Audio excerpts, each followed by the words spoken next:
Hi, Patrick James Robertson here, Fishwives Club. Just want to let you in on some news that we have. We've just finished the prototype of our outdoor signage that we'll be sending to our importers, and we're very excited about the different signage that is going to be available for the Fishwives Club and our importers and their buyers. And also just to remind you to join Safe SA Wine on Facebook.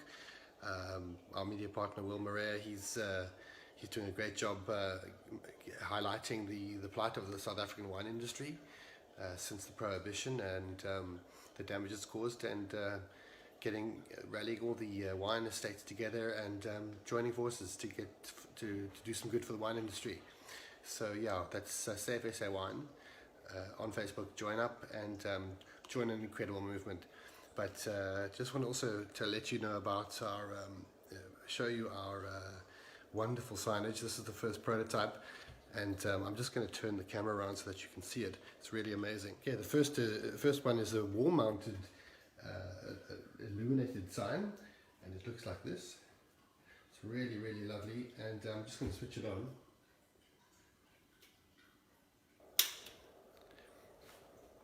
And it looks amazing at night as well. And so you'll always know, wherever you are in Europe or in the world where the Fishwives Club is available, you'll see that sign, and it's going to look really, really nice out on the streets. So yeah, that's what it looks like. I'm going to have certain variants as well. We're going to have hubcap type style signs as well, and they're going to look really, really amazing. Also going to be launching our cans very soon. Obviously the different lockdowns and prohibition didn't help us at all in the production stakes, but I want to just show you one of our prototypes, and you can have a look. Here it is here. The beautiful one can, and yeah, we're gonna be launching it very, very shortly, and it's gonna be amazing. So we can't wait for you guys to try it.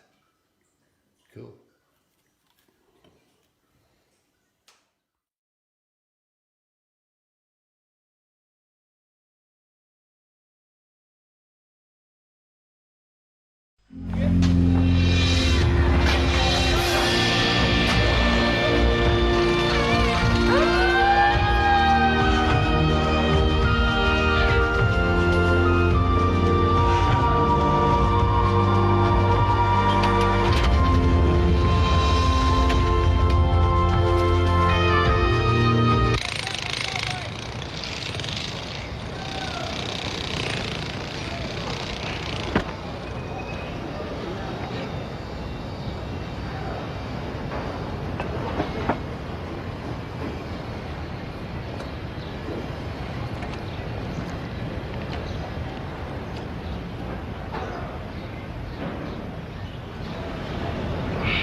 Welcome to About the Winelands. In this show, we'll be chatting to leaders, influencers, wine producers, restaurants, winelands businesses, and other role players. Tune in every Wednesday, Friday, and Sunday for our latest episodes. You will find us on YouTube, Facebook, Instagram TV, Google Podcast, Apple Podcast, and Spotify.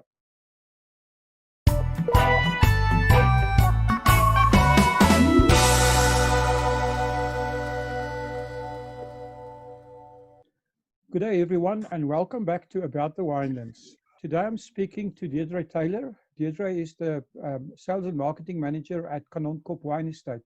Good morning, Deidre, and welcome to About the Winelands. Good morning. Thank you very much for having me.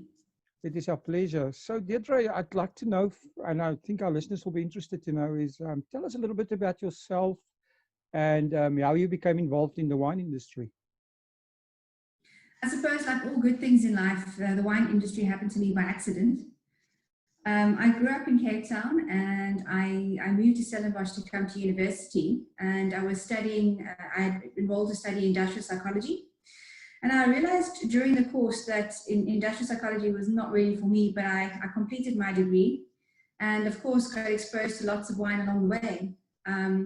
So a very happy accident. I started working in the cellar door at Morgenhof years ago, and that's where my journey started, and fell in love with wine. And I think I've been selling wine since 2002, so quite some time. That is quite some time. How long have you been at Kanonkop? I'll be here. I started in September 2013, so just under 7 years. Okay, that's quite a while as well. So, you know, Kanonkop has a rich history also, and also this with some famous winemakers. Can you tell us a bit more about Kanonkop, its history and its winemakers? I think one of the most fantastic things about Kanonkop, so everybody involved here, really, you feel like you're part of one big family. And we're just under, I think we're around 65 people that work on the property. And for a winery that's been making wine since the 40s, and our brand started in 1973. That was the first vintage that labeled that the name Kanonkop appeared on a wine label. And we've only had 3 winemakers since then. So Jan Boland Kutsia was our first winemaker. Obviously, at the time, he was also a Springbok rugby player. So whether he made wine during the day and played rugby at night, or vice versa, you know, that's what he did. And he's a very colourful and very interesting personality to chat to, and hugely knowledgeable. And you can still ask him now, so what was the vintage like in 75? And he'll be able to tell you, oh, it was this or that, and so much rainfall, it was a dry year, or this was a challenge. And he remembers each and every one. It's incredible. So we have a really long history of very, I'd say, big characters, big personalities, and also hugely talented winemakers that have worked on the property. But we've actually only, as I said, had 3. So Jan Boland was our first. And then obviously he left to take over the reins at Friesenhof, and where he carried on making wine there. And then Beyers joined us in 1980. And obviously in the 80s, tough time for wine industry in South Africa, and you know, obviously everyone still under apartheid, but it was under the curatorship, or under the winemaking, or the cellar master of Beyers, that Kanonkop really started to become well known. And Beyers was also responsible for making the first vintage of Paul Sauer.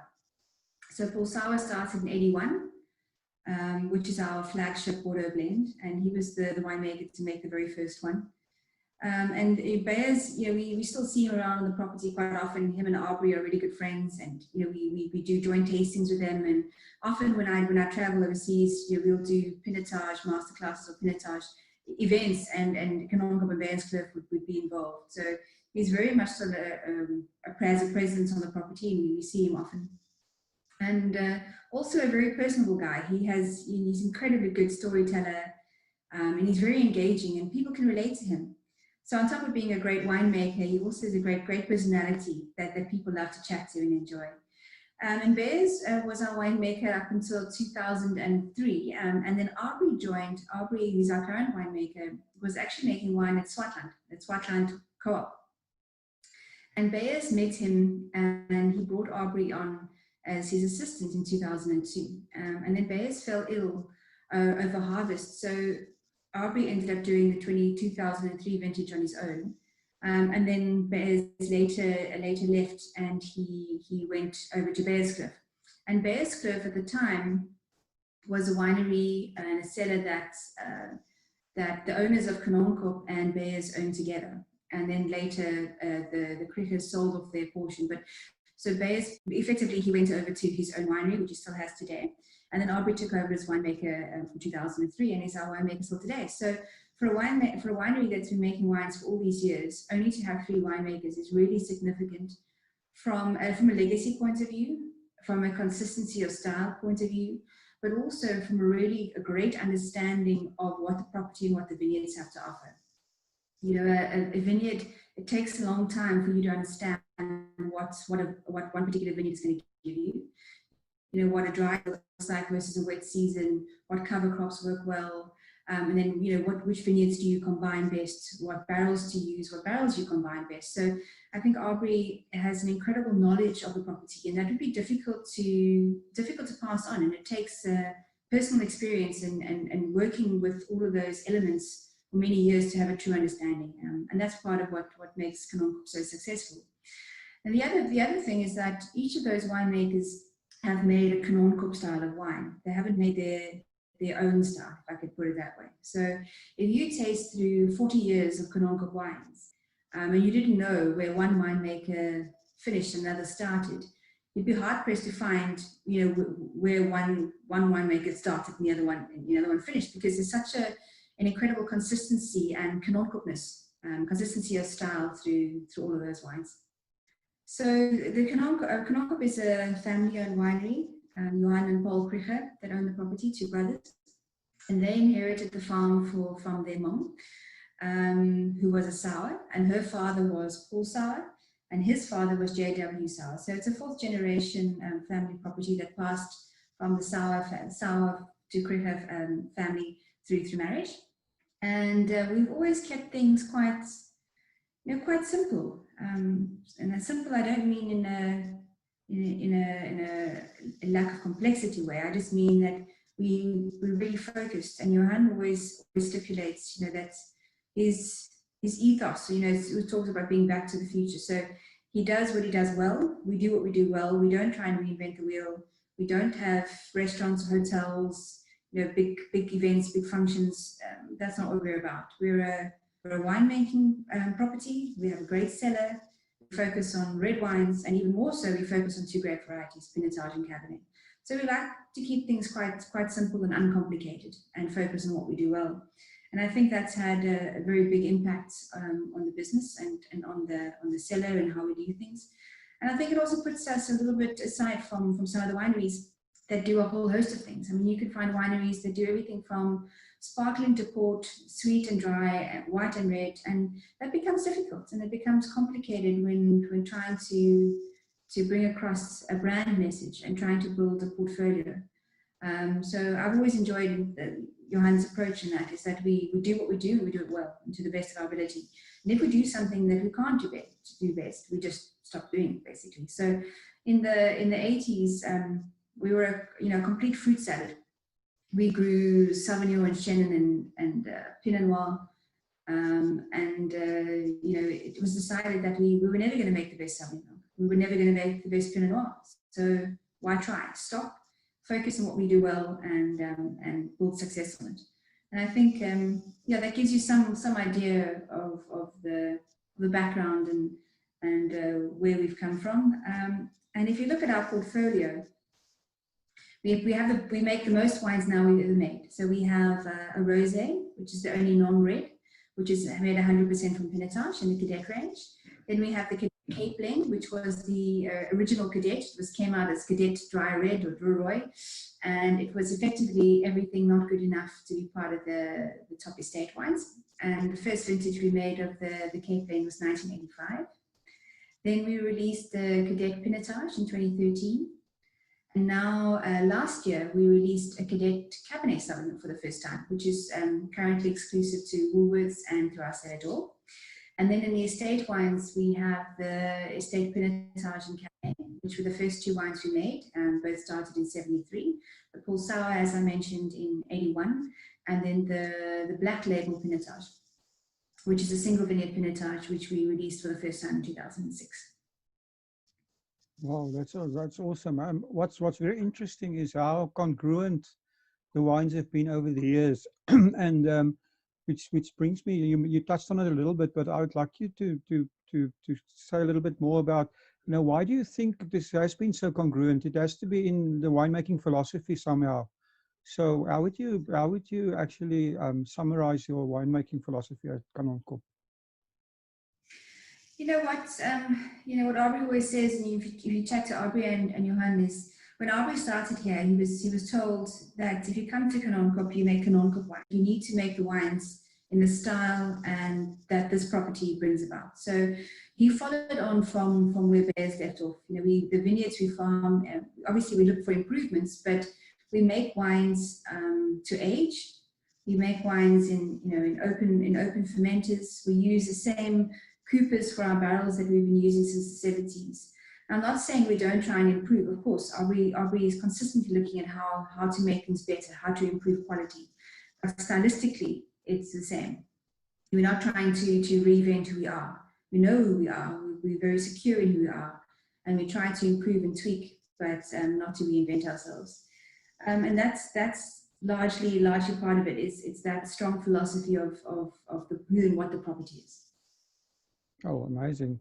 So, I mean, you mentioned that your main focus is on the wine, and I mean that's what Kanonkop is famous for. But you do have guests coming to the farm. So, what can people experience when they come to Kanonkop? So if you visit us, which at the moment we allow visitors to the cellar door, but unfortunately there's no tastings offered at the moment. Usually, you come to the cellar door, you can taste all of the wines for a normal fee. So we don't exclude Pulsar or Black Label from tasting. They are available for tasting. There's an extra price to pay or extra fee to pay for the Black Label, but you can really taste some absolutely world-class wines.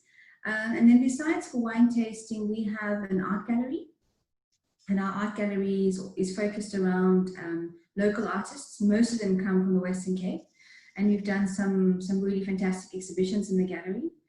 And then if you're wanting, from time to time, we host some groups, or we have people that ask us for events.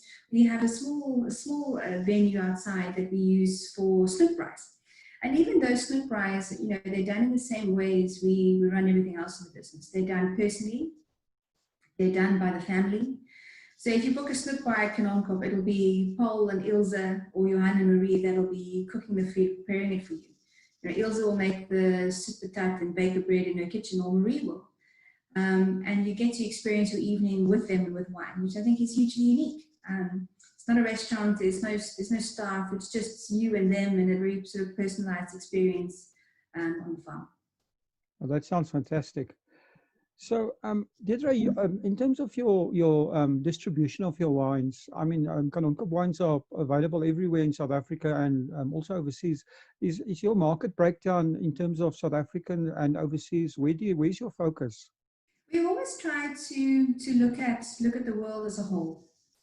So, of course, South Africa remains our most important market, and we always will put favor towards South Africa. Even in vintages where supply is small, or the vintage was small, South Africa will get always get a good portion of it. And we're currently selling about 60% of our production is in South Africa, and 40% is export. And that export we export to just around 60 markets. So we are quite widely available, but we have a huge support base, a huge fan base at home in South Africa, which is amazing. And I think that's where you want to be. If people locally and your neighbors love the wine, and Stellenbosch people come and buy wine from us all the time, we have a good support in our town. I think that's important. So when visitors from overseas come to South Africa, or come to Stellenbosch, and they meet friends or family, or come to visit with people bring them to Kanonkop. They take them to restaurants and share Kanonkop wines. So once again, that sort of personal connection that people have with the brand, they share on to others. So although we make a fair amount of wine, especially on the cadet side, the estate wines remain quite limited in production.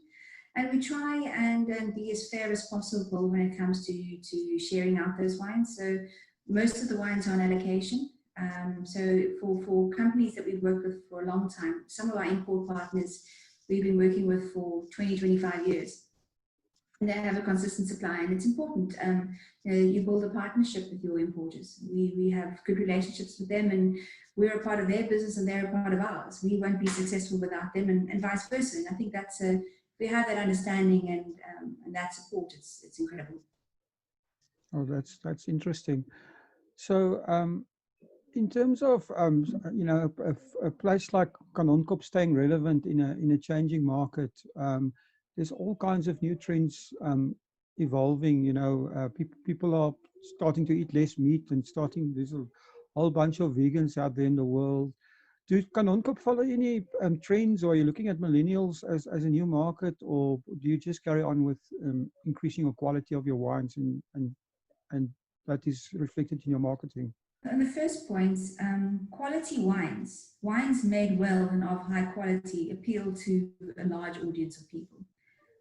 So that is first and foremost Aubrey's focus. You always focus on putting the best possible wine you can in the bottle. And of course, we always try and put it in the bottle at the best possible price. We we strive to always over-deliver on quality for the price point. Secondly, consistency. So if if your father bought a bottle of Cadet in 1992 and you buy a bottle of Cadet today, it will still remind you of the same quality red wine that your father remembers, or that he shared with you around a Sunday lunch table. And that consistency is important in times like we have now, where people are when money is short, people are less experimental. They buy what they know. Big brands tend to do better. International brands tend to do better. If you think of, I read a great article written by one of the top guys from Conchiatoro, and that was amazing to see that if your brand is known and trusted, you pull through difficult times so much easier and so much better than new brands or brands that are not known, because people have less money to spend, and they'll rather spend 100 Rand on a bankable bottle of wine that they know than spend 100 Rand on something they're not sure of and they're not sure they're going to enjoy. So that's I think has been one of the most important factors for Kanonkop during the lockdown and during COVID. Kanonkop has been people that have been drinking our wine and buying wine from directly for 20 or 30 years, and they've continued, which is amazing. Yeah, so in terms of changing and what we've done, Kanonkop our wines are all vegan friendly, and I think that's important, and we do communicate that. So no matter whether you vegetarian or vegan, you can enjoy our wines quite confidently. Making sure we put the best possible product in the bottle and put that product on the shelf at the best possible price. Making sure our wines are available and easy to access. Funnily enough, we didn't know at the time, but we recently redid our website and simplified our wine shop, our online wine shop, and that went live just a couple of weeks before lockdown, which helped us immensely. So we work with a lot of great number of retailers around the world. So you can find our wines in Carrefour in Belgium and in Coop in Switzerland. So it's made it easy for people to have access to the wines, and that, as I said, was very, very beneficial. And if you look at how people are shopping and how people are buying, and the change in consumer behavior, less and less people will go out to restaurants for the next while. More people are obviously buying at retail. They tend to want to buy at smaller stores closer to home, and of course, online has seen massive growth. And we were lucky enough to be available in all of those channels. We work with all the major retail groups in South Africa. We work with them online, so it's been really easy and simple for people to be able to access a bottle of Kanonkop. And of course, if you make it easy for a customer to get their hands on your product, then they will buy it. This is true. I think you're mentioning the coronavirus, and we all had to rethink our business models, and you've touched on it a little bit. But are there any other changes or new things that you have in mind that you might have considered over this period? Kanonkop is always operated. We're a fairly small team, so it's easier to make changes when you need to. There's no big corporate structure. There's no not a lot of. We're a very flat structure. We have sort of two or three levels, so it's easy for us to sit around or to be on a team, a Microsoft Teams call or a Zoom call between us, and make decisions and make changes of what we need to adjust to what people are asking for. We have seen that more and more people want to, as I say, buy locally, support the farmer, which has been amazing. We're seeing many more people buy directly from the winery, which has been great. So the changes we've had to make is, for myself even, that I usually work with the trade. I have very little to do with private customers. A colleague of mine, Heidi Kritzinger, she manages a private client business. So our private clients and our cellar door have been inundated with orders and requests. And so we've had to, reshuffle our work days a little bit and reshuffle the man hours. So for those of us that are involved in the trade side of the business, put in a couple of extra hours to help our cellar door. And because we're a small team and we can react and make changes quite quickly, it was easy to do. There was no big, meetings or things that needed to take place. It's guys, the cellar door team needs help, needs support, and we all jump in and get it done. And I think that's also one of the, it's been hugely beneficial to understand one another and one another's needs.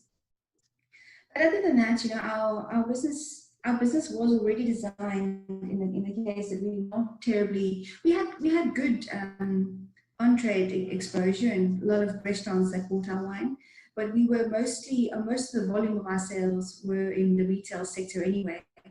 And those are the sector, that's the sector, retail and online, that's growing. Obviously, online has done incredibly well, but we were with in that channel, selling to those customers already. So it's a case of tweaks and making sure that you're available if somebody has a need, responding, listening to what your customers are asking you to do or asking you for, and trying to help where you can, and just stay in touch and stay relevant. Oh, really, really good. I think you mentioned a few things. One of the things was the importance of the local market, and somebody mentioned once to me that South Africa has one big secret, and that most South Africans know as many people outside of the country as inside the country. And I mean, I think this is especially true of your area there of Stellenbosch and surroundings. Do you find that word of mouth, I suppose, is still your biggest way to actually get your awareness and your message out about Kanonkop? And a second part of that question is, do you actually embrace new things like social media and stuff, which is almost like a technology word of mouth? Is that part of your strategy? Very much so, and you've hit the nail on the head completely. So as I was saying, we have people that have been buying our wines for years, and they're proud to buy Kanonkop and they're proud to serve Kanonkop. And they introduce so many people to the brand, whether they have friends or family from overseas coming to visit, they happily share Kanonkop with them, or whether they travel. And social media has been a very big part of our communication. We have a good database of people that we chat to regularly. And when it comes to Instagram, Facebook, and Twitter, we work with all of those, and we try and build as much direct conversations as we can. And a number of the partners we work with, the importers we work with, have a similar philosophy. So yeah, I mean, I've spoken to, I've met upper South Africans, whether it be in London or New York, who are saying that they love Kanonkop and they've come to tastings that we've done, and when they have lunch or dinner with friends and family, or invite them around for a braai or a barbecue, they're happy to share Kanonkop because they're proud of it. They're proud of this wine from South Africa, and they want to show they brag, they brag a little bit about what products come from South Africa. And I think that's amazing, because if you've been introduced to something around a table with your friends or around a braai with some mates, you're more likely to take notice of it and to appreciate it. That works so much more effectively, and you're likely to internalize it and to take it on board than if you standing in a store and a promoter tries to come and tell you and sell you something. It's not nearly as effective. So yeah, if it wasn't for people that loved the brand and supported us, we wouldn't be here today. So I think that's been one of the the biggest successes for us is that personal connection with people who love and share our wines. Deidre, you've had an exciting wine journey. So what is the most important thing that you've learned from your wine journey so far? Number one, I love wine. So I'm first and foremost a wine person. I always joke, if the wine industry had to end today, what would I do? I have no idea. Maybe I'll go sell beer. But I love wine. I love to drink wine. And I think if you love what you do and you love your products, what makes the wine industry so much better is even in your downtimes, even in times when things are tough, at least you've got a product that you can enjoy. I mean, how do you wake up and be excited in the morning if you sell toothpaste, toilet paper? It gets you out of bed. And it's very seldom that you work with people that are not nice or that you don't like. And it's very seldom that you travel to places that are not nice and you don't like. So you're hugely fortunate in the industry. It is a lot of work though. And there is a bit of a myth that the wine industry is so glamorous and it's easy. It's really not. There's a lot of a hell of a lot of competition. It's probably one of the most competitive sectors in the world. And if you work for a winery in South Africa, I mean, South Africa is only 4% of the world's production. It's small, and not that many people know about you. And there's a lot of sharing of stories and sharing of products and engaging with people that you need to do to win them over. But it's hugely pleasurable, very enjoyable, and I've loved it. I hope I get to stay in the wine industry for the rest of my career. It's my plan, for as long as they'll have me. Well, it's great that you love what you do. So can you give us your very own wine quote, or a wine quote that that you like? I suppose there's two things that I often say. A really great bottle of wine, I describe it as, this is a wine I can sit in the corner and drink. The wine is so superb that you don't need conversation with it, because conversation will just interrupt your thought process and processing and enjoying what you have in the glass. So sometimes you get that really, really special bottle and you think, I just want this for me and I want to share it. But I think from the business perspective, and I really have always enjoyed I enjoy the commercial side of the business. I enjoy the business as much as I do wine. Deidre, that's been so interesting. How do, if people want to get hold of Kanonkop, how do they get hold of you guys? In terms of reaching out to chat to us, or reaching out for some wine? Both. Hopefully to buy wine and chat. Well, of course, Monday to Thursday from 9 until 5, they're welcome to pop into the cellar door. We open, and you can find us then. We're happy to have a chat on some wine, and then also you're able to buy them here. And then our website, kanonkop.co.za, you can read a lot of information about the history, about the winemakers. On the website, we also have vintage reports for each vintage, showing rainfall and temperature trends. There's some a short video you can watch on watching the winemaking and process. And you can order wine on our online shop. And then, of course, we're available, as I said, in all the major retailers in South Africa. And you can find us, quite often in all of your good wine stores. Okay, that's awesome. Deidre, it's been a pleasure talking to you, and very interesting. Thank you very much. I know you're busy, for spending the time doing this, and I think everybody will appreciate it. Thanks very much, Will, and for everybody else, thanks for listening, and thank you for continuing to support Kanonkop as your wine of choice. Thank you for supporting our show. If you would like to get more exposure for your business, please have a look at our sponsorship options. Thanks again for supporting About the Winelands. Please follow us on YouTube and on our social media channels. All details and links are in the description.